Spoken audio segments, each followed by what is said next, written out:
situada mais profundamente. Mas não é preciso fazer outra coisa senão expulsar os bacilos.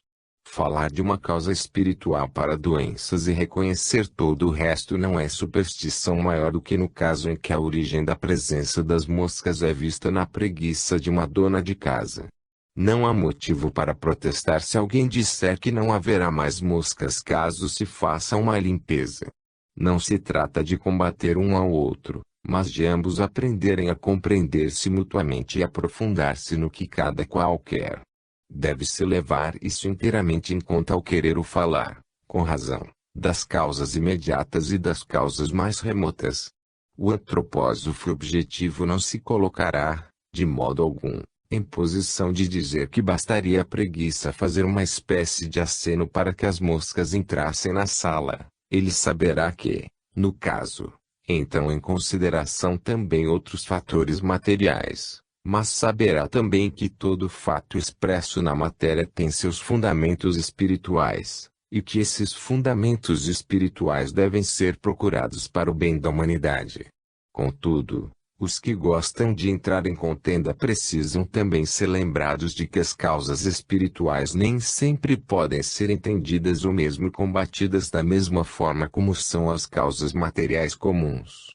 Tampouco se pode pensar que o combate às causas espirituais dispense o combate às causas materiais, senão, bastaria deixar a sala suja, investindo apenas contra a preguiça da dona de casa. Ao considerarmos o karma, torna-se mister falar de relações entre acontecimentos, tal como estes sobrevieram à vida humana numa época passada e como demonstram seus efeitos sobre o mesmo ser humano numa época posterior. Ao falarmos de saúde e doença do ponto de vista do karma, isso nada mais significa do que abordar as seguintes questões. Como podemos imaginar que o estado de saúde ou de doença de um indivíduo tenha sua causa em atos e vivências anteriores desse indivíduo? E como podemos imaginar que seu presente estado de saúde ou de doença se relacione com efeitos futuros que retroagirão sobre o mesmo ser? O homem atual prefere acreditar que uma doença só tenha relação com as causas mais próximas. Ora, em todos os domínios o centro nervoso de nossa cosmovisão atual é a busca de comodidade, e ficarmos circunscritos às causas mais próximas é algo cômodo. Por isso, justamente no caso de enfermidades só se levam em conta as causas mais imediatas, e quem mais pensa assim são os próprios doentes. Pois como se poderia negar serem os próprios doentes propensos a praticar esse comodismo? Por tal circunstância, pela crença de que a doença deve ter causas muito próximas, a serem descobertas pelo médico experiente dá-se origem a muito descontentamento, e se o médico não consegue ajudar, deve ter realizado algo mal feito. Desse julgamento comodista advém muito do que hoje diz nesse terreno. Quem souber discernir o karma em seus efeitos extensamente ramificados ampliará cada vez mais sua visão, remontando, a partir do que ocorre hoje, a eventos relativamente longínquos no passado, e, antes de mais nada, ganhará a convicção de que o conhecimento profundo de uma situação afetando uma pessoa só é possível quando se pode estender o olhar para eventos mais afastados, do passado. Esse é particularmente o caso em pessoas doentes. Ao falarmos de pessoas doentes e também de sadias, logo se impõe a pergunta: como podemos ter um conceito do estado de doença? Com o concurso da visão clarividente, a pesquisa espiritual sempre constatará, no caso de enfermidades do homem, anomalias não só em seu corpo físico como também nos membros superiores da entidade humana, no corpo etérico e no corpo astral. E o pesquisador clarividente terá sempre de trazer a consideração em cada caso de doença, de um lado, qual parte cabe ao corpo físico e, de outro, qual cabe ao corpo etérico e ao corpo astral, pois todos os três membros essenciais do homem podem ter sua parte na enfermidade. Ora, pergunta-se, que conceitos podemos adquirir acerca do como da doença? A maneira mais fácil de acercar-se do assunto é considerando quão longe podemos estender o conceito doença. Temos de deixar falar os que se comprazem em usar toda sorte de conceitos alegóricos e simbólicos, mesmo sendo impróprios ainda que falem de doenças em minerais ou metais, dizendo, por exemplo, que a ferrugem que corrói o ferro é uma doença do ferro. Apenas temos de ter em mente que tais conceitos abstratos não nos podem levar a uma compreensão realmente útil da vida. Pode-se chegar apenas a uma espécie de conhecimento tolo dela, mas não a um conhecimento que realmente penetre nos fatos. Quem quiser chegar a um conceito real de doença, e também a um conceito real de saúde, deverá evitar falar que minerais e metais também podem adoecer. A coisa já é diferente quando passamos ao reino vegetal. Aí podemos certamente falar de doenças das plantas. Mas logo as doenças das plantas são de interesse bem especial, e de importância bem especial para a real compreensão da ideia doença. No caso das plantas, caso não se queira proceder de maneira tola, não se poderá falar facilmente de causas patogênicas internas. Enquanto se pode falar de causas internas de doenças no animal e no homem, não se pode dizer o mesmo com respeito a plantas.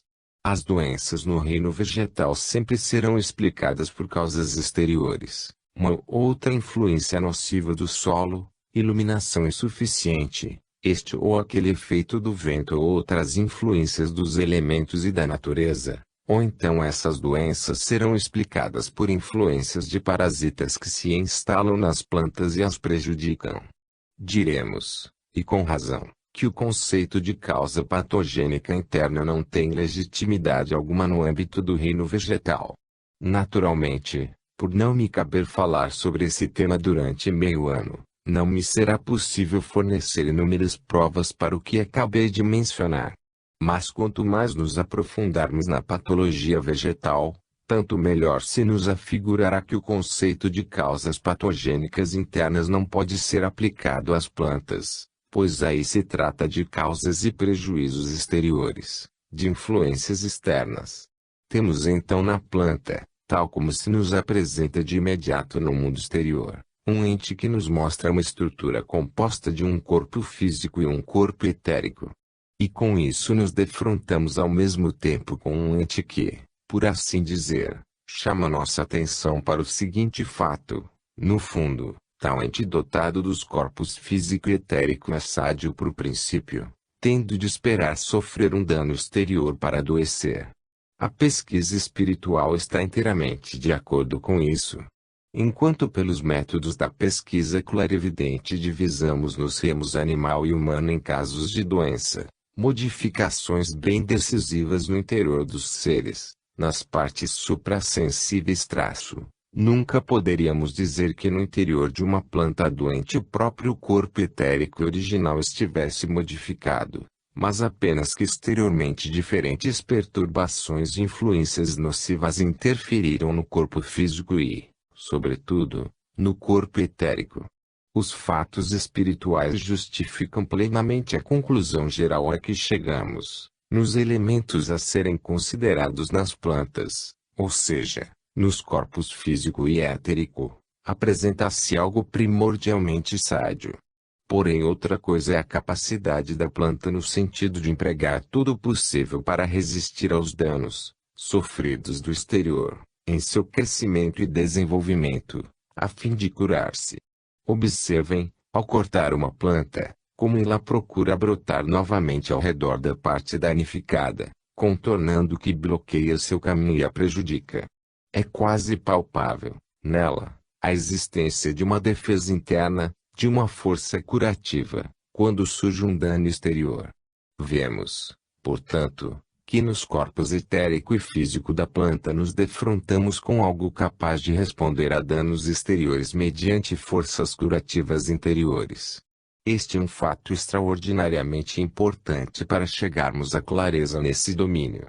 Assim sendo, um ente como a planta, com corpus físico e etérico, mostra-nos não somente que esses corpos contêm princípios primordiais de saúde, na medida necessária ao desenvolvimento e crescimento desse ente, mas ainda nos mostra ver até mesmo um excesso de tais forças que podem expressar-se nas energias curativas quando ocorrem danos exteriores. De onde advirão essas energias curativas? Quando se faz um corte num corpo meramente físico, a lesão permanece. O corpo nada poderá fazer por si para, por assim dizer, curar a lesão. Por isso não podemos falar de doença num corpo meramente físico e, menos ainda, que doença e cura se possam interrelacionar. A melhor ocasião para constatá-lo é quando surge uma doença numa planta. Aí temos de buscar, no corpo etérico, o princípio da força curativa interior. Isso é evidenciado mais uma vez, em elevada medida, pela constatação da ciência espiritual. Ora, o corpo etérico da planta inicia, ao redor da lesão, uma vida muito mais intensa do que desenvolvia antes. Produz formas bem diferentes, desenvolve correntes bem diversas. É extraordinariamente interessante que incitemos justamente o corpo etérico da planta a tornar-se mais ativo quando causamos uma lesão em seu corpo físico. Com isso, em verdade não definimos o conceito de doença, mas fizemos algo para chegar ao modo como ela acontece e atingimos algo que nos proporciona uma noção acerca de como advém a cura. Continuemos nossa caminhada, sempre na linha da observação interior, clarividente traço, procurando compreender à luz da razão os fenômenos exteriores, aos quais a ciência espiritual nos conduz. Podemos agora ascender dos danos que causamos a plantas para certos danos que causamos a animais, ou seja, a seres que já possuem um corpo astral. Procedendo de modo rudimentar, podemos ver que existe nos animais superiores relativamente muito pouco do que se manifesta amplamente no reino vegetal, e tanto menos quanto mais elevado o animal traço, ou seja, aquela reação do corpo etérico a danos exteriores. Se causarmos uma lesão grosseira ao corpo físico de um mamífero inferior, ou mesmo de um superior, por exemplo, arrancando uma perna a um cão, ou algo assim descobriremos que o corpo etérico do cão não pode responder tão facilmente, com sua força curativa, como responde o corpo etérico de uma planta a uma lesão que lhe seja infligida de maneira semelhante. Mas mesmo no reino animal, isso ainda ocorre em escala considerável. Suponhamos descermos a seres animais bem inferiores, aos tritões ou outros semelhantes. Podemos cortá-los em pedaços, e, se cortarmos certos órgãos deles, isso nem lhes será muito desagradável. Os órgãos se regeneram rapidamente e o animal readquire sua forma normal. Aí acontece algo semelhante ao caso da planta. Provocamos uma certa força curativa no corpo etérico. Quem contestaria que demandar o desenvolvimento de forças curativas pelo corpo etérico iria significar, no homem ou num animal superior, uma considerável ameaça à saúde? O animal inferior, ao contrário, é apenas provocado, em seu corpo etérico, a fazer crescer por meio deste um novo membro a partir de seu interior. Ascendamos agora um pouco mais. Se, por exemplo, cortarmos um membro a um caranguejo, este não estará logo em condições de fazer crescer um novo membro, mas quando ocorrer a próxima muda de pele, quando ele chegar à etapa seguinte de transição em sua vida, nascerá então um coto no lugar do membro cortado. Na próxima muda o coto ficará maior e, se houver um número suficiente de mudas, o membro será substituído por um novo. Aí temos um fenômeno demonstrando que nesse corpo etérico é preciso algo mais para se provocar a força curativa interior. Nos animais superiores, esse fenômeno absolutamente já não existe na mesma medida. Quando mutilamos um animal superior, ele não pode produzir essa força curativa a partir de seu corpo etérico. Mas é preciso sempre enfatizar o que hoje é motivo de significativa disputa científica. Quando mutilamos um animal e este vem a reproduzir-se, essas mutilações não se transmitem aos descendentes. A geração seguinte volta a ter os membros completos. Quando o corpo etérico transmite suas qualidades aos descendentes, ele é estimulado a produzir novamente um organismo completo. No Tritão, o corpo etérico substitui o que foi mutilado na geração anterior. Portanto, temos de considerar tais fenômenos na natureza de modo gradual. Então se nos tornará claro que ainda cumpre falar de uma força curativa no corpo etérico mesmo quando se efetuam as transmissões hereditárias dos predecessores aos descendentes, e que o corpo etérico se transmite de maneira a reproduzir o animal por inteiro, indivíduo. Aí temos, por assim dizer, uma pesquisa do modo como agem as forças curativas no corpo etérico. Nesta altura, podemos levantar a seguinte questão: por qual motivo ocorre que, quanto mais ascendemos na escala animal, e isto também vale para o caso de considerarmos exteriormente o reino humano mais esforços o corpo etérico tem de despender para conseguir extrair as forças curativas. Isso advém do fato de o corpo etérico poder estar ligado ao corpo físico das mais diferentes maneiras. Entre o corpo físico e o etérico existem, por assim dizer, uma associação mais íntima e outra mais frouxa. Tomemos, por exemplo, um animal inferior como o tritão, no qual o membro cortado se regenera logo. Aí temos de admitir uma ligação frouxa entre os corpos físico e etérico. E isso é ainda mais válido para o reino vegetal. A ligação é tal que o corpo físico não é capaz de retroagir sobre o corpo etérico, e desse modo o corpo etérico não é afetado pelos acontecimentos do corpo físico, do qual, em certo sentido, é independente. Ora, a essência do corpo etérico consiste no fato de lhe ser ativo, de produzir, de favorecer o crescimento. Ele favorece o crescimento até certo limite. No instante em que cortamos um membro em plantas ou animais inferiores, o corpo etérico está logo pronto a regenerá-lo, isto é, a desenvolver sua plena atividade. Mas o que sucederá se ele não puder desenvolver a plena atividade? Nesse caso, o corpo etérico deveria estar mais ligado à atividade do membro em questão. E, de fato, é esse o caso dos animais superiores. Neles existe uma relação muito mais íntima, coesa, entre os corpos etérico e físico.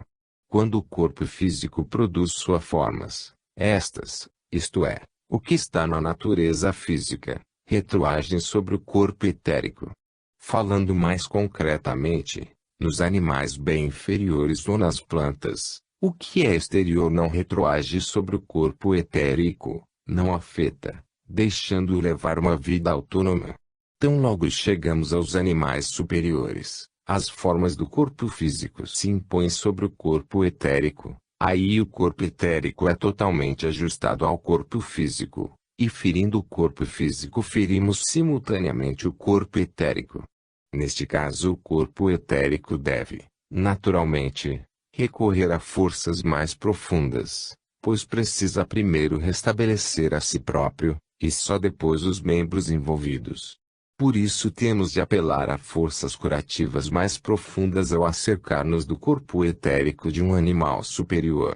Qual será a causa disso?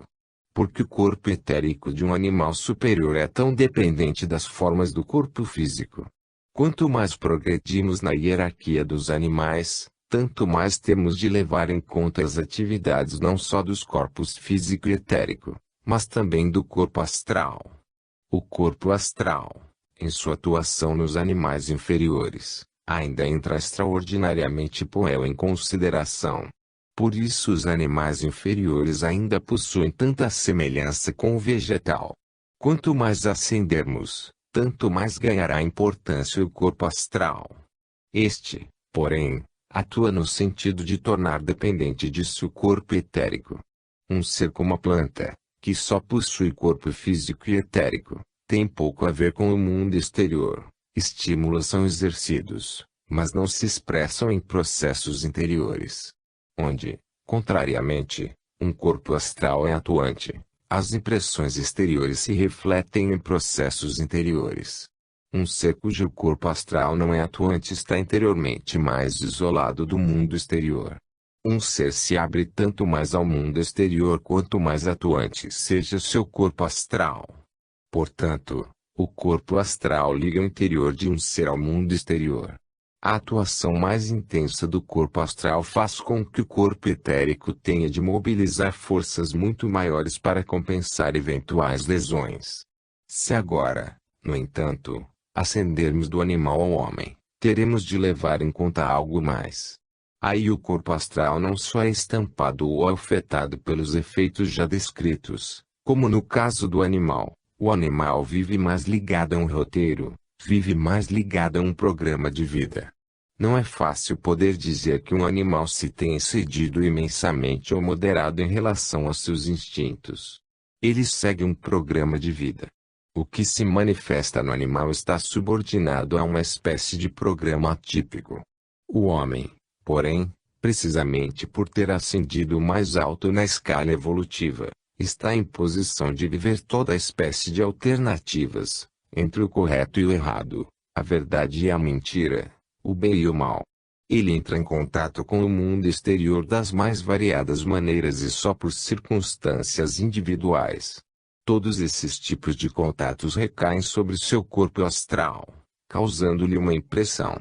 Como consequência, a interação entre os corpos astral e etérico é agora marcada por essas vivências exteriores. Portanto, se em qualquer aspecto um indivíduo levar uma vida dissoluta, isso importará numa impressão em seu corpo astral. Mas, como já vimos, por sua vez o corpo astral influencia o etérico, e a maneira de influenciá-lo dependerá do que foi colocado dentro do corpo astral. A partir disso poderemos agora compreender que o corpo etérico do homem se modifique de acordo com a vida levada por ele dentro dos limites do bem e do mal, do certo e do errado, da verdade e da mentira e assim por diante. Tudo isso exerce uma influência sobre o corpo etérico do homem. Recordemos agora o que ocorre quando o homem atravessa o portal da morte. Sabemos que o corpo físico é abandonado, permanecendo o corpo etérico unido ao corpo astral e ao eu.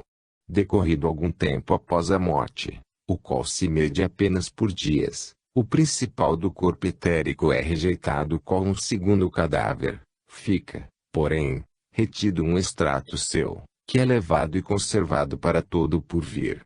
Nesse extrato do corpo etérico está contido, como numa essência, o que, por exemplo, entrou em existência a partir de uma vida dissoluta, ou que o indivíduo assimilou como resultado de um pensar, atuar ou sentir correto ou incorreto.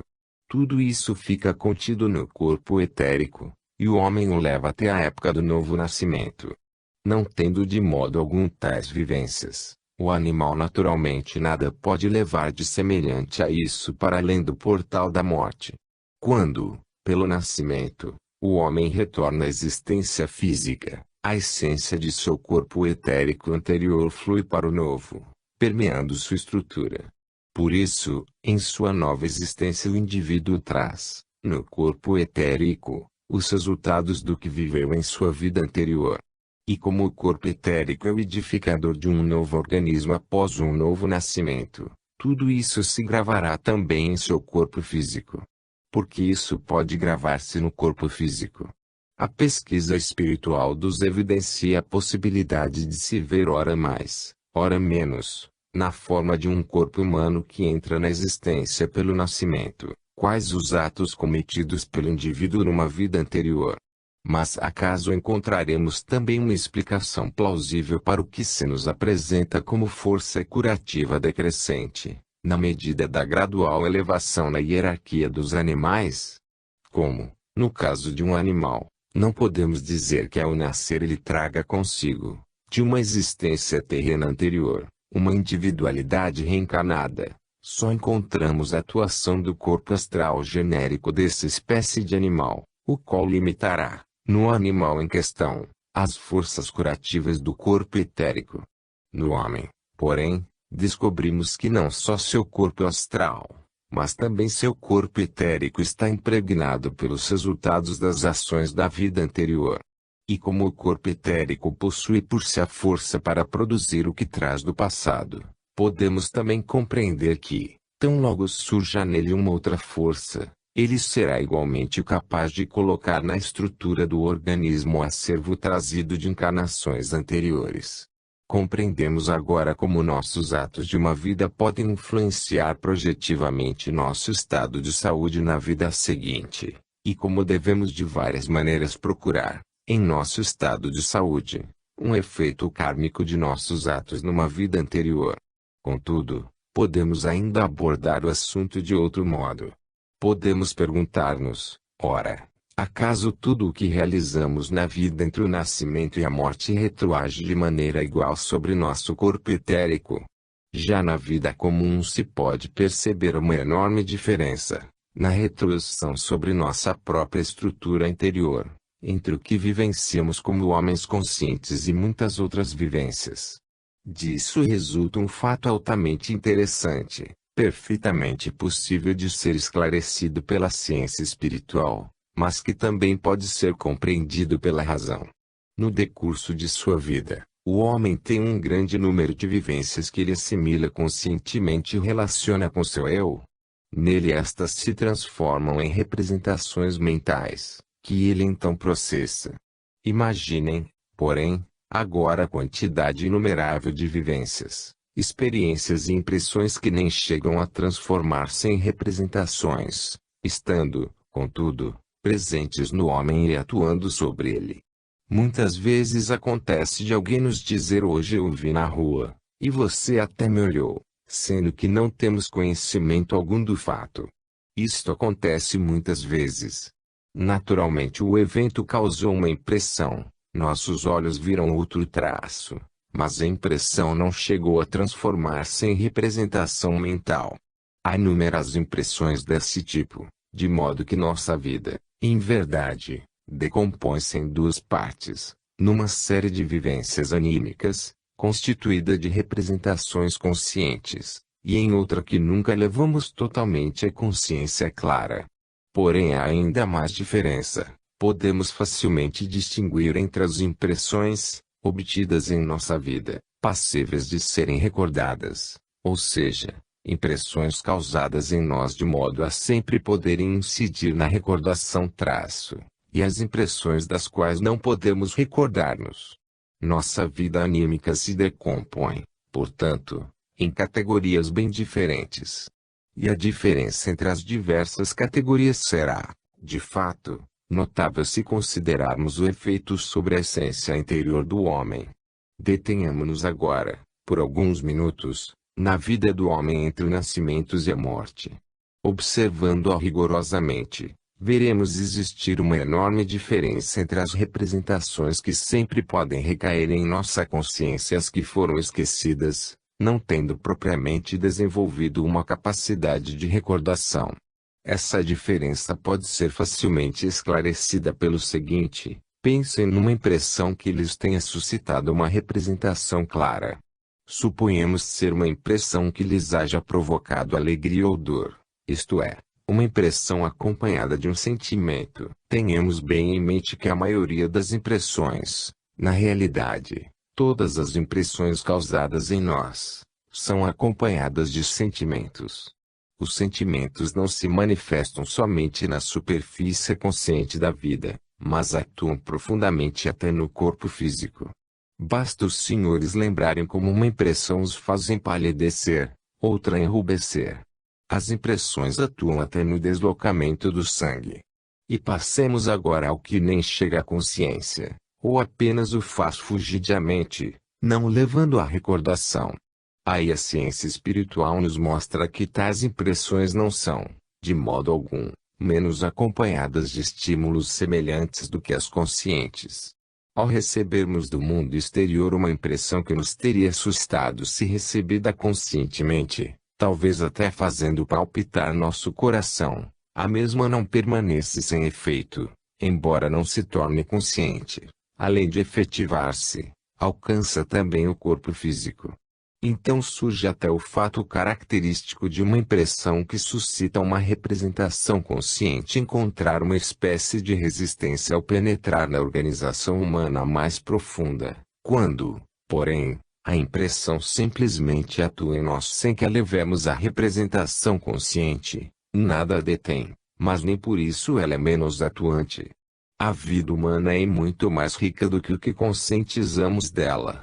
Existe uma época na vida humana em que tais impressões, atuando de maneira tão viva sobre a organização humana e sem ter qualquer capacidade de recordação, são vivenciadas em medida particularmente intensa.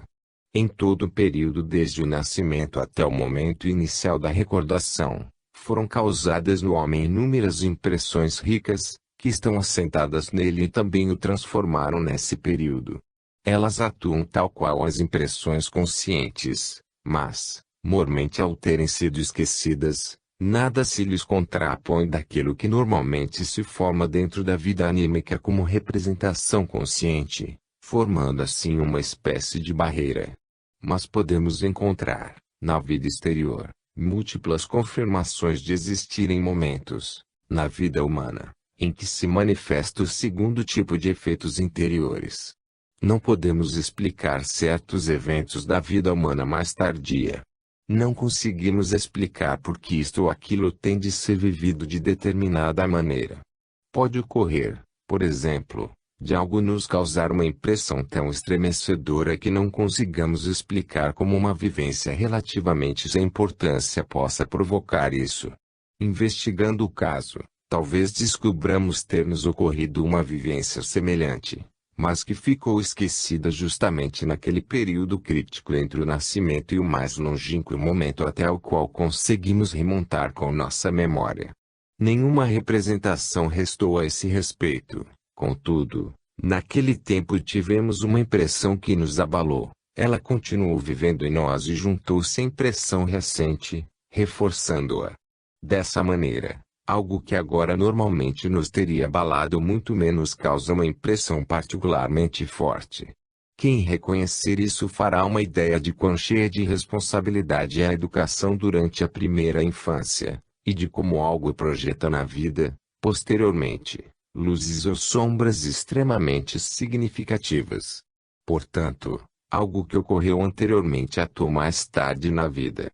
Ora, pode ocorrer de tais impressões da infância, mormente tendo se repetido, influenciar em toda a disposição de vida. Dessa maneira, a partir de certo momento sobrevém uma dissonância anímica inexplicável, só esclarecida ao recordarmos e verificarmos quais acontecimentos de épocas anteriores projetam suas luzes ou sombras mais tarde, pois são elas que agora se manifestam por uma persistente desarmonia anímica.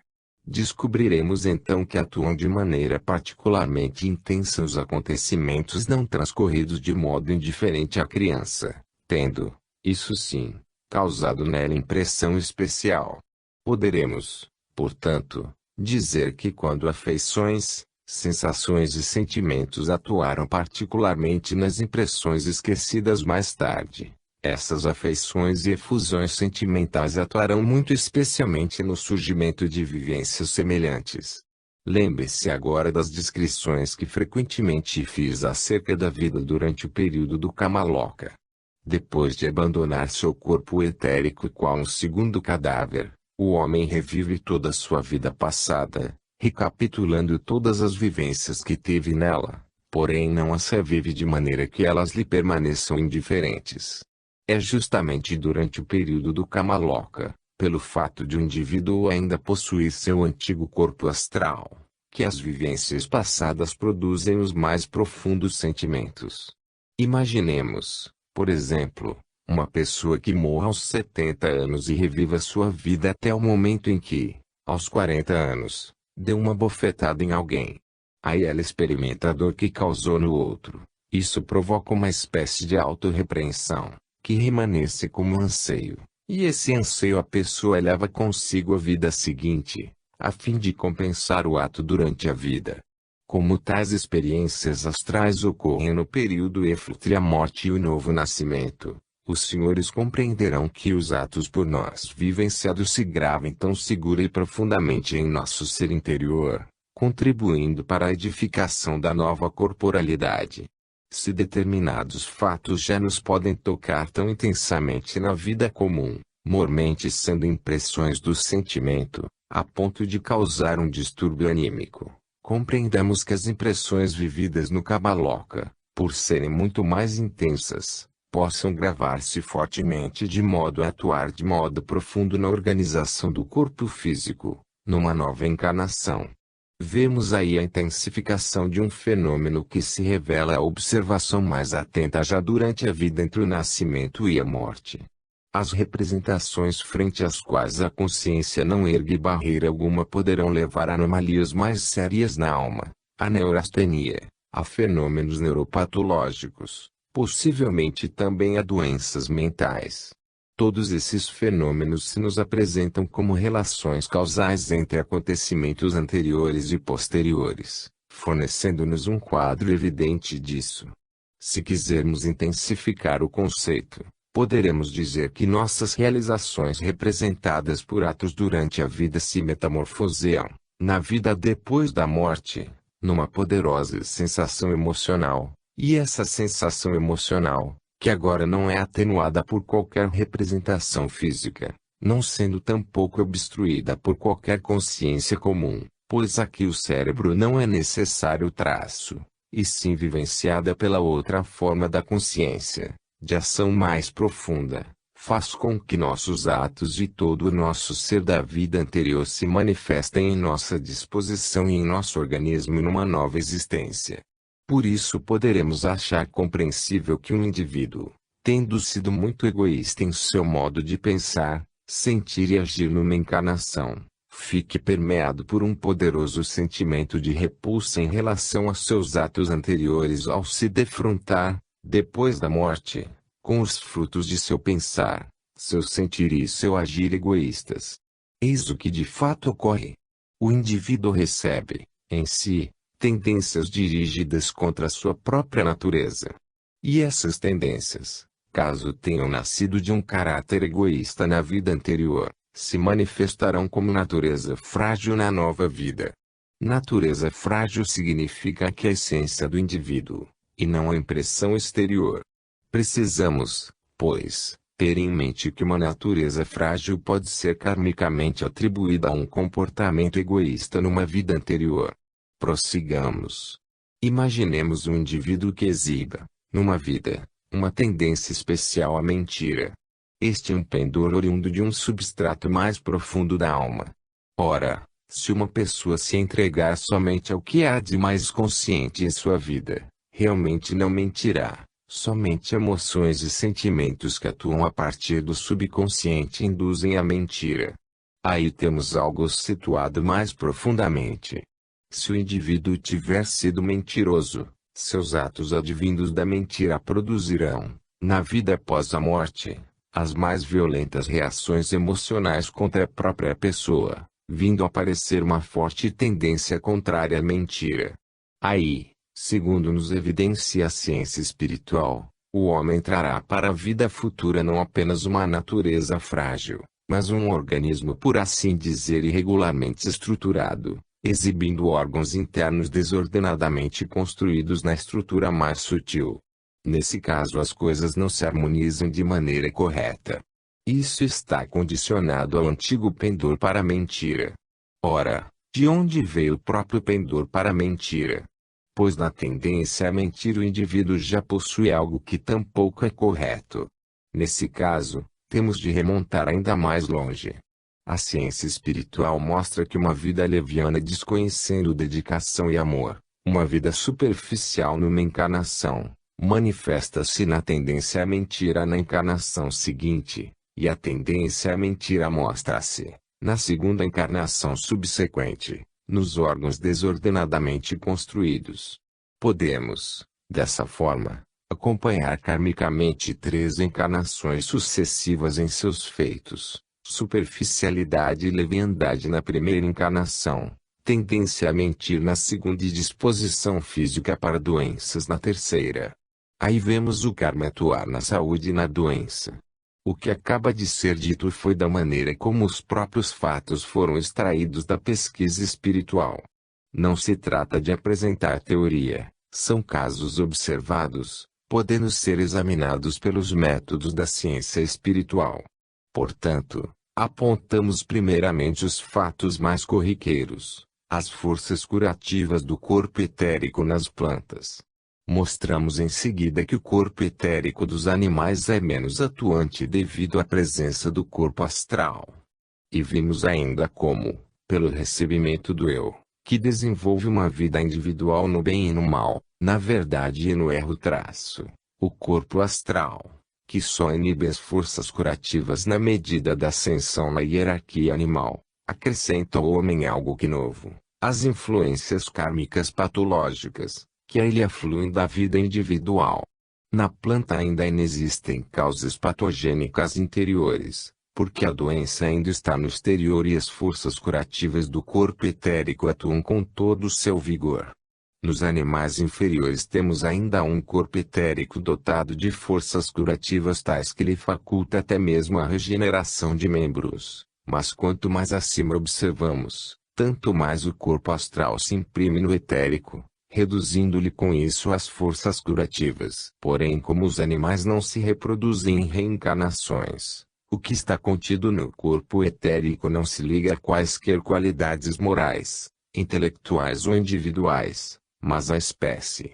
No homem, entretanto, o que ele vivencia em seu eu, entre o nascimento e a morte, atua até no corpo etérico.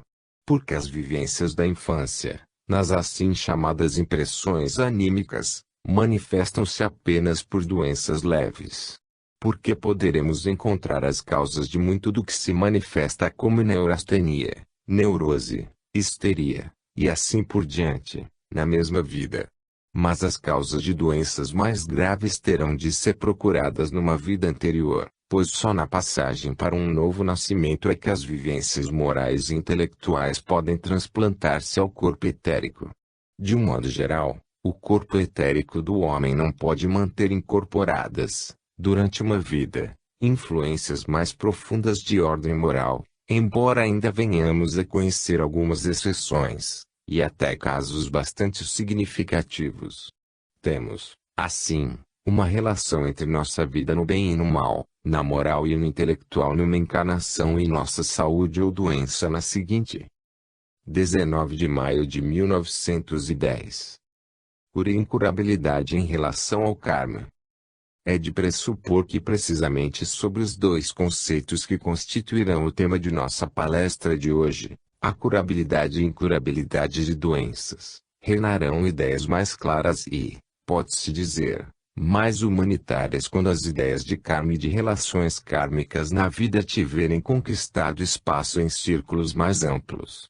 Pode-se dizer, a respeito dos conceitos de curabilidade e incurabilidade de doenças, que opiniões as mais diversas foram difundidas nos diferentes séculos. E não é preciso retroceder muito no tempo para constatar quão profundamente essas opiniões se modificaram.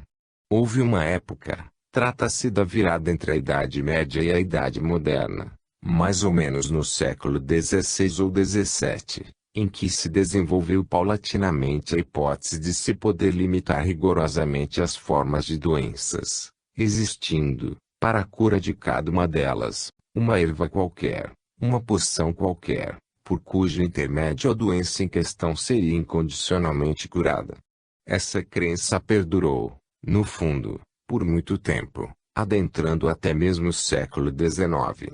E se, como leigos ou como pessoas que assimilaram os conceitos de hoje, quiséssemos ler os relatos de tratamentos médicos do fim do século XVIII ou do começo do século XIX, e até de épocas adiantadas do mesmo, ficaríamos pasmos com todos os remédios e paliativos que eram então largamente empregados, de chás e poções a medicamentos perigosos, sangrias e assim por diante. Mas foi justamente o século XIX que inverteu nos círculos médicos, em verdade, nos círculos médicos respeitáveis essa mentalidade para o polo oposto. Posso até dizer que em minha juventude conheci muitas dessas opiniões opostas, sob as mais diversas formas e nuances. A oportunidade para tal se ofereceu quando se chegou a conhecer, por exemplo, a corrente da escola médica nihilista, que se preparou em Viena em meados do século XIX e ganhou cada vez mais prestígio. O ponto de partida para uma mudança radical de opinião quanto ao conceito de curabilidade e incurabilidade de doenças foram as descobertas do famoso médico Dietl, relativas à evolução da pneumonia e de doenças similares. Ele havia chegado, por várias considerações, à conclusão de que não se podia notar, no fundo, qualquer influência verdadeira deste ou daquele medicamento sobre a evolução desta ou daquela doença. E foi justamente sob a influência da escola de Dietl que os jovens médicos de então passaram a julgar o valor curativo dos medicamentos surgidos há séculos, conforme o conhecido provérbio: Kratin der Analf dem Mist, Suandert sich das Wetter, Oderes bleibt wie es ist. Se do alto da estrumeira o galo se põe a cantar, o tempo logo muda ou então fica como está. Segundo eles, era bastante indiferente, para o decurso de uma doença, ministrar ou não este ou aquele remédio. E Dietl compilou uma estatística, bem convincente aos olhos daquela época, segundo a qual o chamado tratamento expectante, por ele introduzido, teve como resultado que um número mais ou menos igual de pacientes atingidos por pneumonia sarou ou morreu, em comparação à terapia tradicional com os remédios vetustos. O tratamento expectante, concebido por Dietl e levado adiante por Skoda, consistia em conduzir os doentes a situações exteriores de vida que os colocassem em condições de fazer o melhor uso possível de suas forças autocurativas, buscando-as em seu organismo, e o médico mal tinha outra função senão a de supervisionar a evolução da doença e estar presente caso acontecesse algo, permitindo uma ajuda objetiva com recursos humanos. Afora isso, limitava-se a observar a evolução da doença e a esperar que as forças autocurativas proviessem do organismo, até que a febre cedesse após algum tempo e a autocura surgisse pela via orgânica. Essa escola médica era e ainda hoje continua sendo chamada de escola nihilista, pois baseava-se numa frase do professor Skoda que dizia mais ou menos o seguinte: talvez possamos aprender a diagnosticar doenças, a descrevê-las e, talvez, ainda a explicá-las, mas curá-las, isso não podemos fazer. Estou lhes contando coisas das quais os senhores precisam tomar conhecimento como sendo fatos ocorridos durante o século XIX, podendo assim ter noção de como mudaram as ideias nessa área. Ninguém creia que, se certas coisas são expressas aqui como pura narração, seja logo preciso tomar partido neste ou naquele sentido. Obviamente, a sentença do famoso professor Skoda era algo radical, e seria fácil mostrar os limites dentro dos quais tal sentença é válida. Todavia essa opinião indicava algo, sem que na verdade se dispusesse dos meios para conscientemente fundamentá-las de algum modo, circunscrevê-la ou formulá-la em palavras, nem mesmo concebê-la em pensamentos, ou seja, nos círculos em que a referida sentença fora pronunciada, nem se podia pensar em cogitá-la. Fora indicada a provável existência, no homem, de algo que em certo sentido seria decisivo para a origem e o decurso de uma doença, algo que, no fundo, ultrapassaria os limites da capacidade da ajuda humana. Portanto, indicava-se algo que transcende a ajuda humana, indo-se realmente ao fundo. Essa indicação não poderia referir-se a outra coisa senão a lei do karma e a atuação do karma no decorrer da vida humana. Ao acompanhar o decurso de uma doença na vida humana, o surgimento da doença, a germinação das forças curativas a partir do próprio organismo ao acompanhar a evolução da cura, seremos levados a procurar uma subordinação a leis mais profundas, principalmente quando notamos, após um exame imparcial, como num caso sobrevém a cura enquanto em outro nenhuma cura parece possível. Será que essa subordinação a leis mais profundas pode ser procurada nas vidas terrenas anteriores do indivíduo? Eis, para nós, a questão. Acaso se pode dizer que o indivíduo já traga consigo certas condições prévias que o tornem diretamente predestinado a, num caso específico, poder convocar no organismo suas forças de cura, as quais, em outro caso, estejam de tal forma predeterminadas que ele, Não obstante todos os esforços, não tenha condições de curar a doença. Lembrando o que foi exposto, principalmente ontem, os senhores entenderão que a individualidade humana recebe forcas bastante peculiares por meio dos fatos ocorridos entre a morte e o novo nascimento. Dissemos que durante o período do Kamaloka surgem, diante da alma do indivíduo, os acontecimentos de sua última vida, seus atos bons e maus, as qualidades de seu caráter, etc., que, pela visão de sua própria vida, ele assimila a tendência a remediar e compensar tudo que nele é imperfeito e se manifestou como ação incorreta, bem como a inculcar em si as qualidades que, nesta ou naquela área, tornam-no mais perfeito. Tendo entendido isso, poderemos dizer que o homem conserva essa intenção, essa tendência, levando a nova vida quando nela entra por um novo nascimento. Mas é o próprio indivíduo quem edifica o novo corpo que o envolverá e dele fará parte na nova vida, e edifica-o na medida das forças trazidas de biografias anteriores e do período entre a morte e o novo nascimento. Essas forças de que está dotado, ele as entretece a sua nova corporalidade.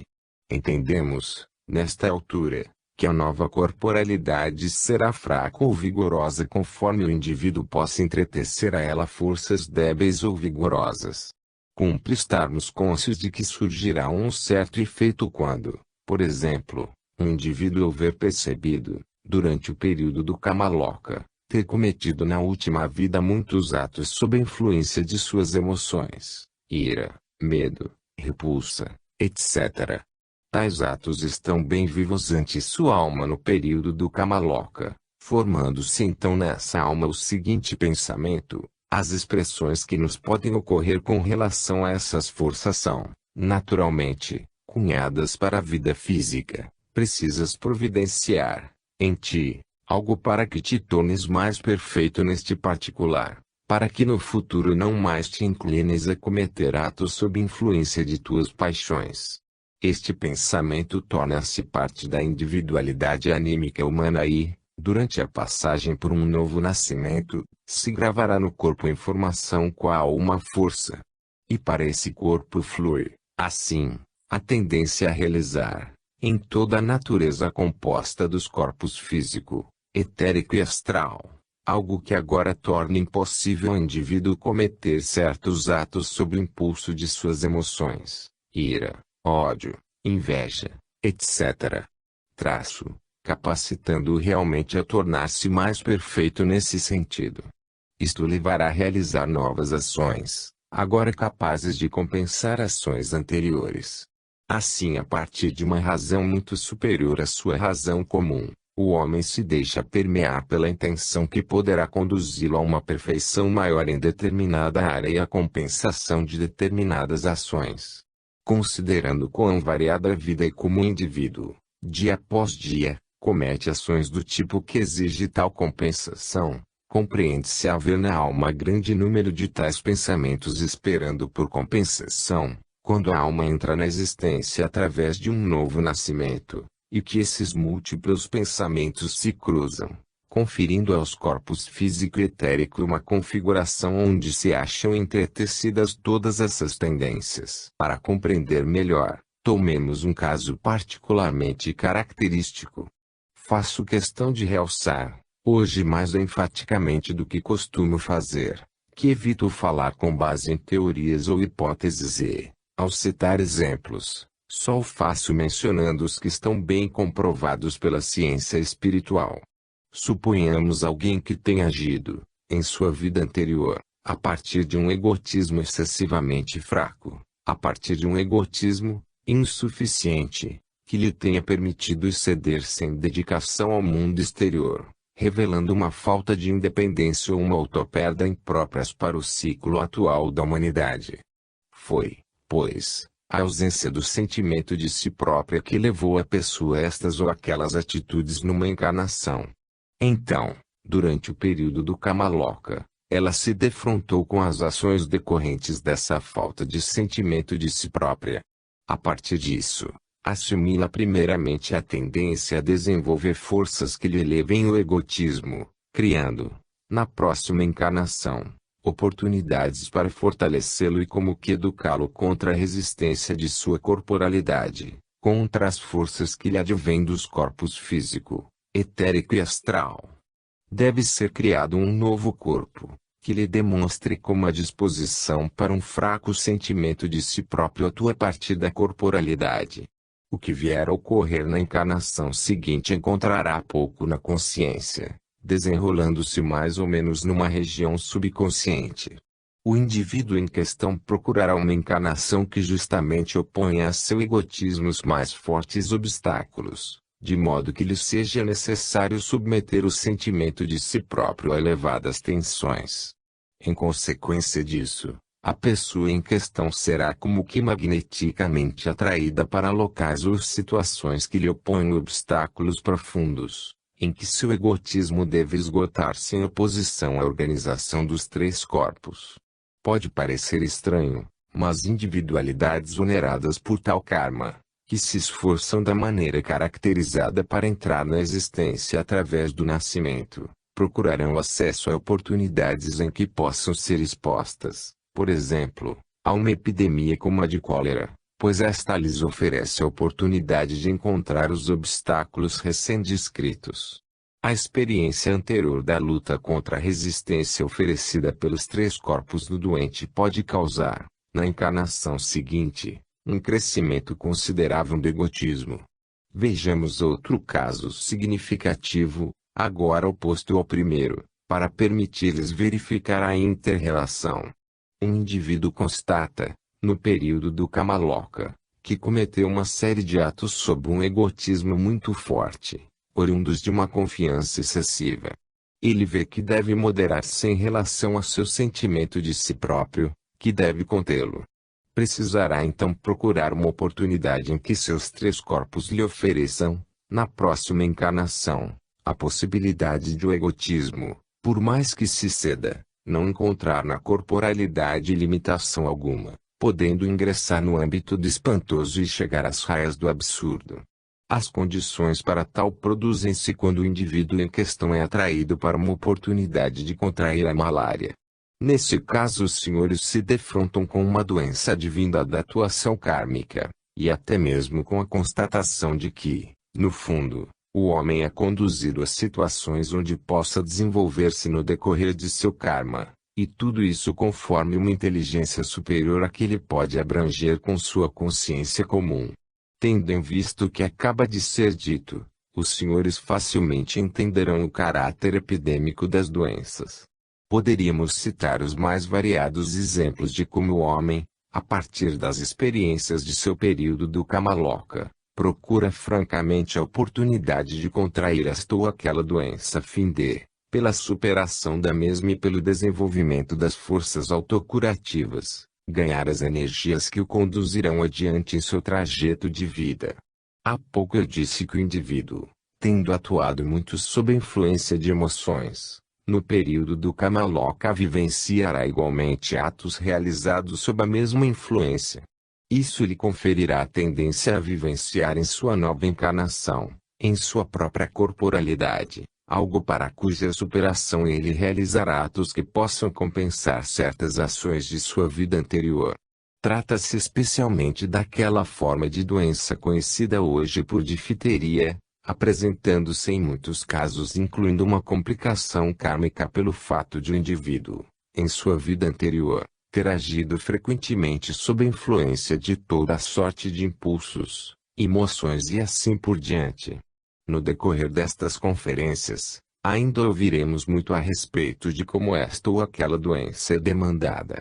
Hoje, porém, temos de investigar mais profundamente a seguinte questão: se por meio de seu karma, ao entrar na existência pelo nascimento, uma pessoa traz a tendência a alcançar esta ou aquela meta pela superação deste ou daquele sofrimento, como pode ocorrer de uma vez ela realmente conseguir sair vencedora, superando a doença e assimilando forças que a fazem progredir, ao passo que de outra vez sucumbe e a doença sai vencedora?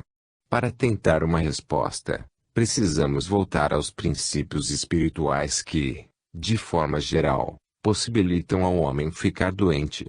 A possibilidade de o homem adoecer e poder procurar diretamente o adoecimento, até mesmo a partir de seu karma, provém, em última análise, dos princípios que já várias vezes tivemos em conta nos mais variados contextos de nossas considerações antroposóficas.